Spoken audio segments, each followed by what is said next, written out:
So I just woke every student up, and all of us, we stay in one place, and I said, if something happened, we move to the jungle at the back of the Bible school. 2 o'clock in the morning, we heard people start screaming, and the bomb exploded everywhere, and we ran to the jungle. In a panic situation, I carried my first daughter, Debbie, at that time 10 years old, and my wife carried Irene, 4 years old.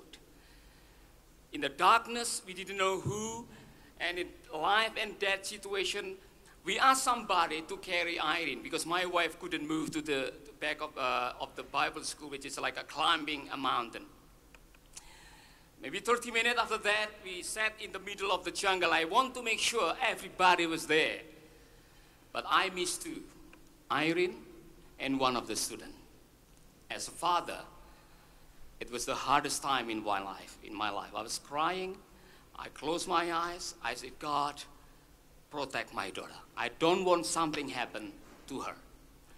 After praying maybe 2-3 hours, finally I was just crying, and then I woke and I slept. I fell down in the river, and I heard my Irene, 4 years old, crying and bleeding.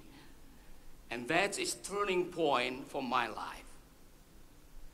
This is what God told me at that time. You know, being lost is bad. But having somebody that you love lost is worse. Then I can understand why God sent His only Son to this world. Because not even one should perish. That's time. We live in refugee camp with 15,000 people, Muslim and Christian, in life, death, in situation.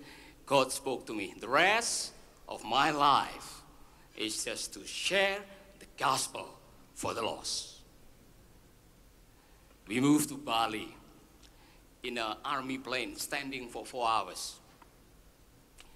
And that's the beginning of this ministry 12 years ago. And God blessed us with so many ministry, and I tell you, this is because the grace of God. The grace of God. Radio works very well in Indonesia because in many islands, there are no radio at all.